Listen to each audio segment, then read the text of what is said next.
The Hindu, the Indian express, times of India, Dainik Bhaskar, Dainik Navjyoti, Rajasthan Patrika, Punjab Kesari and many more.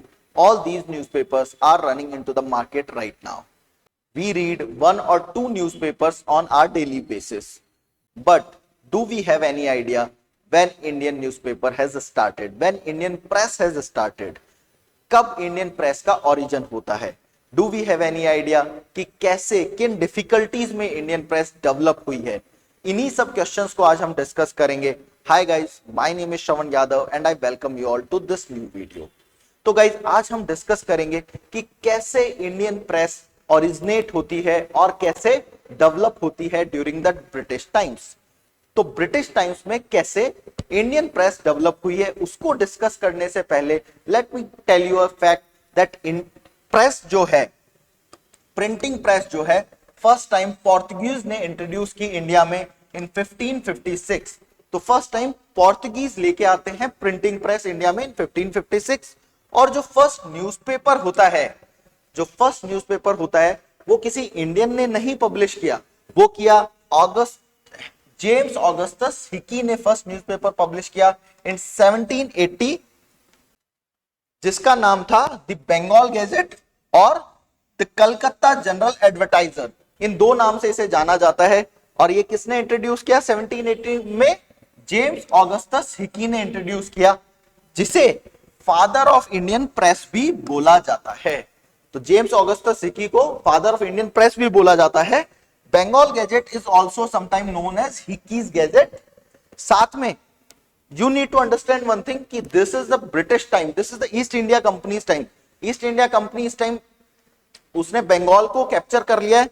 तो बंगाल जो है east India company के under आ रहा है, ईस्ट इंडिया कंपनी रूल कर रही है. उस टाइम पीरियड पे ये पब्लिश किया गया और इसने ओपनली क्रिटिसाइज किया गवर्नमेंट की पॉलिसीज को, गवर्नमेंट को. तो इस वजह से विद इन 2 ईयर 1782 में द बंगाल गैजेट को सीज कर दिया गया और गवर्नमेंट ने इसे अलाउ नहीं किया पब्लिश करने के लिए. उसके बाद ब्रिटिश गवर्नमेंट तो नहीं कहेंगे, ईस्ट इंडिया कंपनी ने कुछ लॉज बनाए टू रेगुलेट प्रेस. उसमें सबसे फर्स्ट जो एक्ट आता है उसे बोला गया the censorship act of 1999. Censorship मतलब सेंसर करना, कर्ब करना. ठीक है. तो इसमें क्या किया, लॉर्ड वेलेंसली ने प्रिवेंट किया फ्रेंच को from spreading rumours to harm British empire. British rule को हार्म ना कर सके फ्रेंच, इसलिए ये फर्स्ट लाया गया. According to this every newspaper should contain names of the printer, the editor and the proprietor. Why? ऐसा क्यों किया गया वेलेंसली के द्वारा? जिससे कि जब भी कोई गवर्नमेंट को क्रिटिसाइज करे तो उन्हें कैप्चर किया जा सके, कंट्रोल किया जा सके, इसलिए. ठीक है. Before printing anything it should be submitted to secretary of censorship. कुछ भी अगर आप प्रिंट कर रहे हो तो प्रिंट करने से पहले वो आर्टिकल या फिर वो जनरल जो है, पहले पब्लिश होने से पहले, प्रिंट होने से पहले एक कॉपी जाएगी सेक्रेटरी ऑफ सेंसरशिप के पास. अगर वो उसे पास करता है तो ही वो आगे पब्लिश हो पाएगा, प्रिंट हो पाएगा. उसके बाद फिर आता है लाइसेंसिंग रेगुलेशन एक्ट ऑफ 1823. अभी लाइसेंसिंग रेगुलेशन एक्ट जो है वो जॉन एडम्स लाता है, इनेक्ट करता है इस लॉ को. इसका मेन काम क्या था कि आपको एक लाइसेंस लेना पड़ेगा गवर्नमेंट से before printing anything, before starting printing press. उससे पहले आपको लाइसेंस लेना पड़ेगा. अगर आप लाइसेंस नहीं लेते हो तो आप एक पेनल्टी लगेगी 400 रुपीज की, और जो आपकी प्रेस है, प्रिंटिंग प्रेस, उसे भी सीज कर लेगी गवर्नमेंट. इसके बाद जो नेक्स्ट एक्ट आता है वो है प्रेस एक्ट ऑफ 1835 और मेटकैफ एक्ट भी बोला जाता है. तो चार्ल्स मेटकैफ को लिबरेटर ऑफ इंडियन प्रेस भी बोला जाता है, बिकॉज इन्होंने जो भी रेगुलेटिंग एक्ट आए थे, जो भी सेंसरशिप एक्ट थे, उन्हें रिपील कर दिया. उसके बाद लाइसेंसिंग एक्ट आया 1857 में वापस. क्यों? देखिए 1857 कौन सा टाइम है? रिवॉल्ट ऑफ 1857 का टाइम है. ये 1857 के टाइम पे बहुत ज्यादा डिससेटिस्फैक्शन था towards British rule, towards east India company rule. तो लोगों में एक फीलिंग थी, एक डिससेटिस्फैक्शन की फीलिंग थी टुवर्ड्स ईस्ट इंडिया कंपनी. तो उसे कर्ब करने के लिए, उसे रोकने के लिए लाया गया licensing act of 1857. What was this act about? तो इमरजेंसी की सिचुएशन में, बिकॉज ऑफ 1857 इमरजेंसी डिक्लेयर कर दी गई थी, the government impose licensing instruction on the procedure laid in the press act of 1835. जो भी प्रोसीजर था उसमें लाइसेंसिंग को इंपॉर्टेंट कर दिया कि आपको प्रिंटिंग प्रेस अगर चलानी है तो आपने पहले लाइसेंस लेना पड़ेगा। और government even reserve the right to stop publication and circulation of book, newspaper और प्रिंटेड मैटर। गवर्नमेंट कभी भी ये जो सर्कुलेशन हो रहा था न्यूज़पेपर्स का, इनको कब कर सकती थी, बुक्स के सर्कुलेशन को। गाइस इसका रीजन समझिए आप। Books, newspaper and journals are the main source of incitement. जब भी कोई रिवॉल्ट होता है तो वो होता है स्कॉलर्स के थ्रू, बुक्स के थ्रू, जर्नल्स के थ्रू, जहां पर आपको बताया जाता है कि रियलिटी में क्या सिचुएशन है कंट्री की, कैसे कैसे एक्सप्लॉइट कर रहे हैं ब्रिटिशर्स इंडियंस को। तो गाइस इसलिए इन्हें कब कर दिया गया कि लोगों में अवेयरनेस ना फैल जाए, लोग ब्रिटिश रूल के खिलाफ ना हो जाएं, तो इसीलिए इन्हें कब किया गया। नेक्स्ट इसके बाद जो एक्ट है वो है registration act of 1867। Registration of act of 1867 क्या है? It replace the press act of 1835 और मेटकेफ्स एक्ट। ये एक रेगुलेटरी एक्ट था इन नेचर। रेगुलेटरी मतलब वही लॉज ले आए गए कि आपको जो भी न्यूज़पेपर बुक पब्लिश होगी उसके ऊपर पब्लिशर का नेम होना चाहिए, प्रिंटर का नेम होना चाहिए, साथ में a copy of published material. जो भी लाइसेंसिंग तो हटा दी कि आपको लाइसेंस लेने की जरूरत नहीं, बट जो भी मटेरियल पब्लिश होगा that required to be submitted with the local government within a month. कि कुछ भी आपने पब्लिश किया है तो एक महीने के अंदर अंदर आपको लोकल गवर्नमेंट को सबमिट करनी होगी उसकी एक कॉपी। उसके बाद आता है most dangerous act of press development in India, that is also called as gagging act. Gagging act तो हिंदी में क्या बोलते हैं? गला घोटू act. This was also called as gagging act, ठीक है।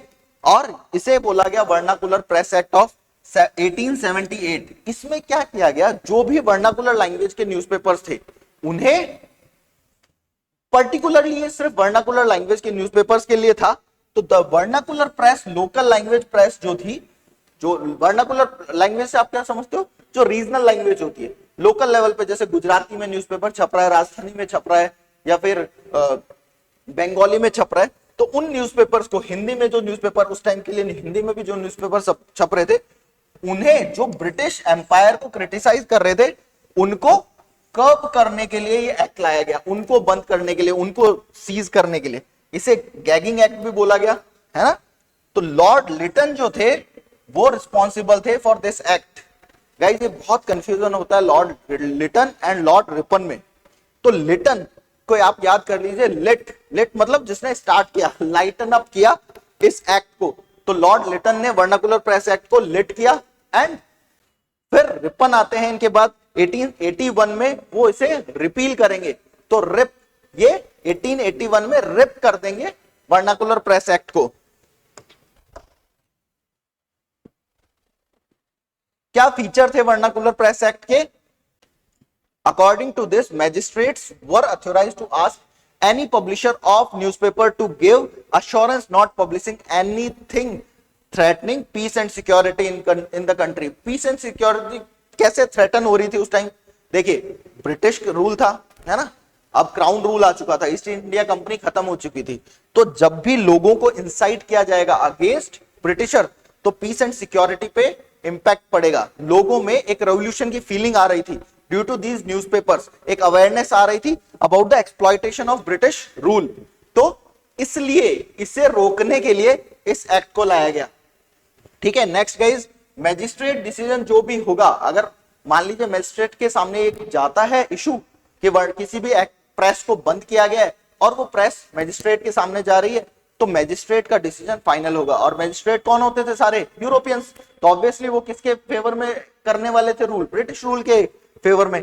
तो this law was not applicable to English press. ये याद रखना कि ये सिर्फ और सिर्फ वर्नाकुलर लैंग्वेजेस के लिए था, इंग्लिश प्रेस के लिए ये लॉ वर्क नहीं करता था।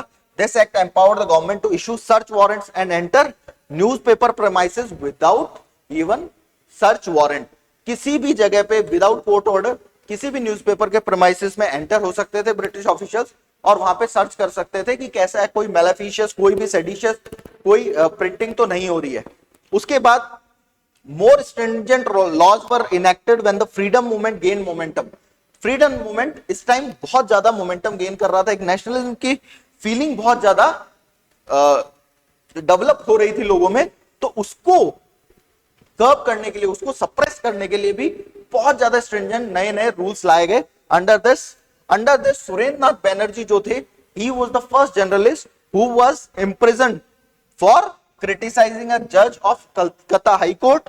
Bal Gangadhar Tilak was mostly associated with nationalist fight for the freedom of press, और he was related to building a national sentiment through Ganpati festival जो आज हम देखते हैं, तो बाल गंगाधर तिलक ने वो फर्स्ट टाइम स्टार्ट किया।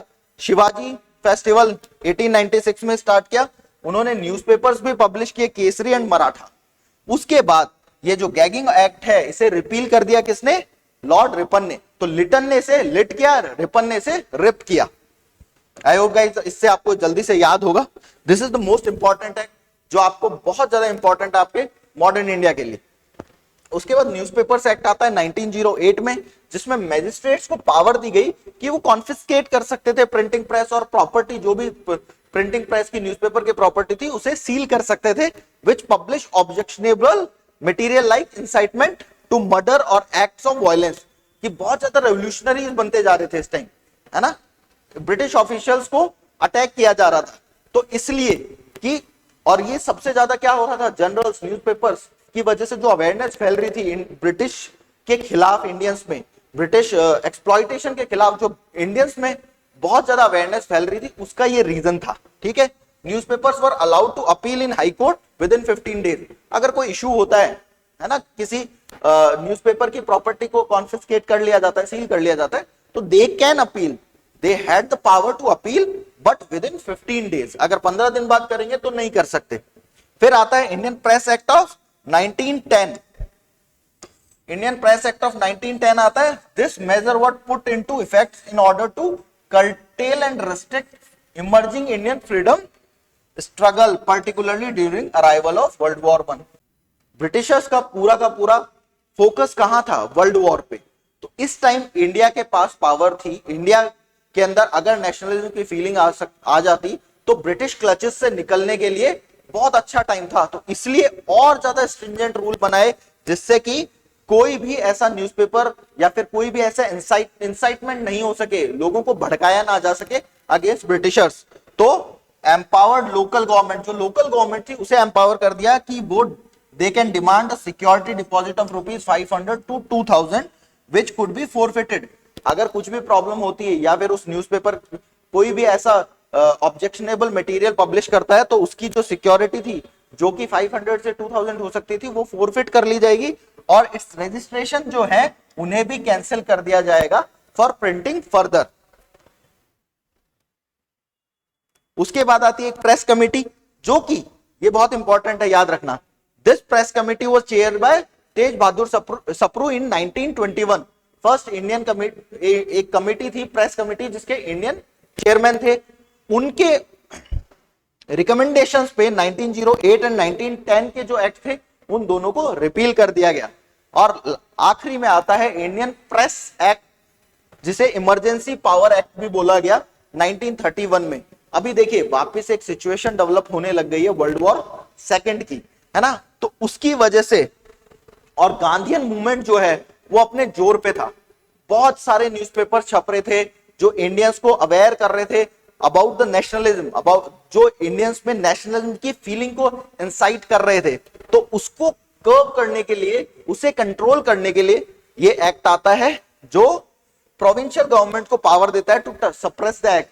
जो भी प्रोविंशियल गवर्नमेंट्स बन गई थी इस टाइम, उन्हें पावर दी गई रीजनल गवर्नमेंट्स को कि आप भी इन प्रेसेस को, जो भी प्रेस गवर्नमेंट के खिलाफ बोल रही है, उन्हें सप्रेस कर सकते हैं। In 1932 provisions of act further amplified in the form of criminal amendments act, और इसे क्रिमिनल अमेंडमेंट एक्ट का नाम दे दिया गया। During second world war pre censorship reinforced, जो भी सेंसरशिप और जो भी रेगुलेशन एक्ट थे उन्हें वापस ले आया गया under the press emergent act in 1931 official secrets act के अंदर। जितनी भी पहले सेंसरशिप एक्ट थे या फिर जो भी रेगुलेटिंग एक्ट थे, वो सारी की सारी चीजें वापस आ गई। Under this act, Congress and its activities were also declared illegal. उसके बाद आता है प्रेस रेगुलेटिंग एक्ट ऑफ 1942, जिसमें registration of journalist was made compulsory, कि जर्नल का ही नहीं, प्रेस का ही नहीं, अब जर्नलिस्ट का भी रजिस्ट्रेशन आपको करवाना पड़ेगा, जो भी जर्नलिस्ट है। Message regarding civil disturbances and news regarding act of sabotage were restricted. There were limitations on headlines and space given to the news on disturbances. जो भी डिस्टर्बेंसेस हो रही है, जो भी प्रॉब्लम्स हो रही है देश में, उनके बारे में आप इस न्यूज़पेपर्स में बहुत कम स्पेस दिया गया, जिसमें आप बता सकते हो गवर्नमेंट के पास आर्बिट्ररी अथॉरिटी थी सेंसरशिप की, कभी भी सेंसर कर सकती थी न्यूज़पेपर्स को। फिर प्रेस इंक्वायरी कमेटी आती है 1947 में। Press inquiry committee set up to examine the press law in light of fundamental rights by the constituent assembly. 1946 में दिसंबर में कॉन्स्टिट्यूएंट असेंबली बन जाती है और इंडिया अब फ्रीडम जो स्ट्रगल है हमारी खत्म हो जाती है। उसके बाद हमारी कॉन्स्टिट्यूएंट असेंबली जो है एक प्रेस इंक्वायरी कमेटी बनाती है कि कौन कौन से लॉज को अमेंड करने की जरूरत है, किन किन लॉज को रिपील करने की जरूरत है, और जो फंडामेंटल राइट्स को क्या कर रहे हैं, वायलेट कर रहे हैं। ठीक है, it recommended to repeal the Indian emergency power act जो 1931 में आया, और अमेंडमेंट्स इन अदर एक्ट, जो भी अमेंडमेंट होने थे जो कि अगेंस्ट थे फंडामेंटल राइट्स के, उन्हें रिपील कर दिया गया।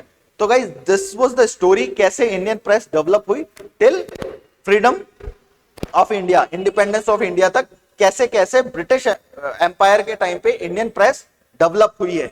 अब इसमें हम देखेंगे कि कौन से गवर्नर और वॉइस रॉय जो है वो अगेंस्ट थे किसके, फ्रीडम ऑफ प्रेस के, और जो फेवर में थे फ्रीडम ऑफ प्रेस के।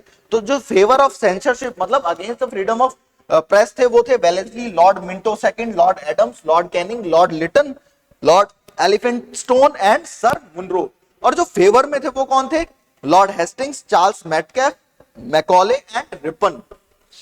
इसके बाद गाइस हम कुछ न्यूज़पेपर देख लेते हैं, कुछ इंपॉर्टेंट न्यूज़पेपर्स के बारे में जान लेते हैं जो आपके एग्जामिनेशन के लिए इंपॉर्टेंट है, और इनके बारे में बार बार क्वेश्चन आता है कि कौन सा न्यूज़पेपर किसके द्वारा पब्लिश किया गया, कौन उसका पब्लिशर था। तो राजा राम मोहन रॉय ने 2 न्यूज़पेपर्स पब्लिश किए, संवाद कौमुदी 1821 एंड मिरातुल अखबार 1822। उसके बाद अमृत बाजार पत्रिका 1868 में शिशिर कुमार घोष एंड मोतीलाल घोष ने पब्लिश की।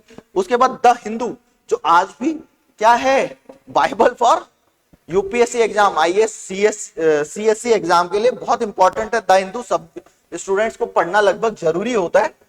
वो किसने पब्लिश किया, जीएस अय्यर एंड वीर राघवाचारी ने। उसके बाद केसरी एंड मराठा, बीजी तिलक, बाल गंगाधर तिलक। स्वदेश मित्रम किसने पब्लिश किया है, जीएस अय्यर, जिन्होंने द हिंदू में भी पब्लिशिंग में भी हेल्प की थी वो। वंदे मातरम, औरबिंदो घोष, सुधारक गोपाल कृष्ण गोखले कौन है, जिन्हें गांधी जी का गुरु कहा जाता है। राष्ट्र गोफ्तार, ये फर्स्ट गुजराती लैंग्वेज का न्यूज़पेपर था, दादा भाई नारोजी ने 1851 में पब्लिश किया। न्यू इंडिया वीकली जो है वो बिपिन चंद्र पाल करते हैं, और न्यू इंडिया डेली जो है वो कौन करती है, एनी बेसेंट। साथ में उन्होंने एक और न्यूज़पेपर पब्लिश किया, कॉमन व्हील। उसके बाद युगांतर 1906 में किसने पब्लिश किया, भूपेंद्र नाथ दत्त एंड वीरेंद्र कुमार घोष ने। Bombay Chronicles Firoz Shah Mehta, Hindustan Madan Mohan Malaviya, Mook Nayak B R Ambedkar, Independent Motilal Nehru, Punjabi Lala Lajpat Rai, Indian Mirror Debendranath Tagore, Young India and this is and Navjivan Harijan Mahatma Gandhi, National Herald 1938 Jawaharlal Nehru, and last but not the least, इसके अलावा भी बहुत सारे न्यूज़पेपर हैं। ये बहुत इंपॉर्टेंट है, बहुत ज्यादा मोस्ट इंपॉर्टेंट न्यूज़पेपर्स मैंने आपके साथ डिस्कस किए हैं। प्रबुद्ध भारत उद्बोधन किसने किया, स्वामी विवेकानंद ने पब्लिश किया। सो गाइस ये पूरी डिटेल थी कैसे इंडियन प्रेस डेवलप हुई है, किस किस फेज से इंडियन प्रेस गुजरी है। आई होप गाइस आपको समझ आया होगा, आपको ये डिटेल बहुत इंटरेस्टिंग लगी होंगी। If you like the video please hit the like button and do subscribe to our channel and share कीजिए अपने फ्रेंड्स एंड फैमिली के साथ। और ऐसे ही इंटरेस्टिंग वीडियोस के लिए हमारे साथ जुड़े रहें। आप हमारी ऐप भी डाउनलोड कर सकते हैं जो डिस्क्रिप्शन बॉक्स में मिलेगी, वहां पे भी ऐसे बहुत सारे फ्री मटेरियल अवेलेबल हैं। Thank you guys.